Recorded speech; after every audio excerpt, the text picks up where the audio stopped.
Ce sont des esprits de démons qui font des prodiges et qui vont vers les rois de la terre, afin de les rassembler pour le combat du grand jour du Dieu Tout-Puissant. Apocalypse 16 à 14. En effet, il est mis en lumière un modèle tout précieux. Je vais aller au ciel, mais brise-moi. Je vais te ressembler, mais brise-moi. Les démons. Et lorsque Jean fut ravi en esprit, la Bible nous dit qu'il vit une femme assise sur une bête écarlate, d'une forme contraire aux appréciations et multiformes de l'intelligence artificielle. On nous présente notamment une femme assise sur ce que l'on peut décrire comme étant une bête d'état moderne, soit un léopard, soit un chien à plusieurs têtes. Mais lorsque la Bible nous parle de cette femme qualifierait-il d'une femme, si l'on peut le dire ainsi, mais dans un sens contraire du terme, lorsque nous revenons à ce verset biblique qui nous dit ainsi que Jézabel épousa Achab dans un but politique, notamment pour asseoir sa autorité. Apocalypse 16 à 14. Afin de les rassembler pour le combat du grand jour du Dieu Tout-Puissant. Ainsi, en vous rattachant à une organisation comme Achab, vous avez vendu votre droit d'aînesse, c'est-à-dire votre destinée.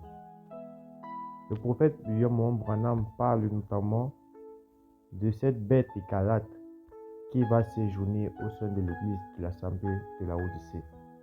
Cette bête écarlate trouvera un siège ou lieu d'habitation qui est connu du sens spirituel comme étant Sodome et l'Égypte. Lorsque nous mettons en lumière notamment la lettre adressée à l'église de l'Assemblée de Sardes, il nous présente notamment des références prioritaires qui sont à celles de savoir la couleur bleue. La couleur bleue.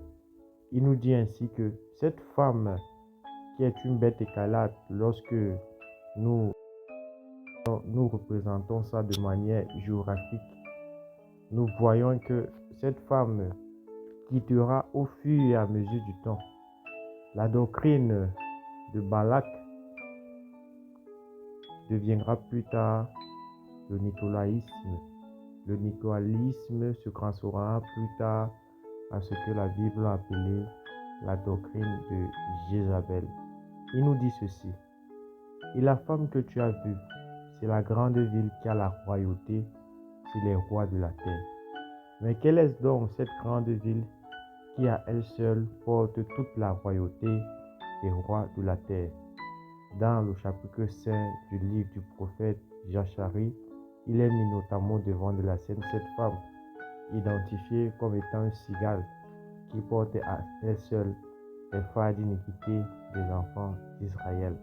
Nous comprenons donc que la cigale met en lumière la fécondité, c'est-à-dire c'est une femme qui est très féconde de par sa matrice et qui peut produire plusieurs enfants.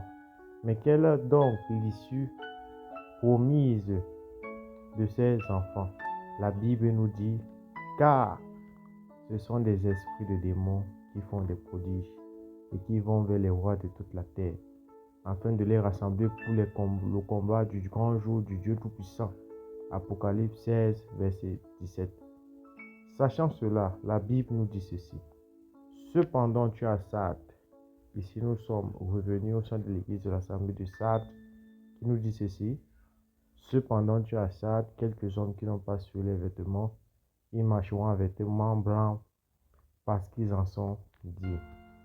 En effet, lorsque le Seigneur nous parle de l'église de l'Assemblée de Sardes, il est mis au devant de la scène l'image même de l'Antéchrist, qui est notamment prioritaire au sein de cette assemblée. Car lorsque Jean est capturé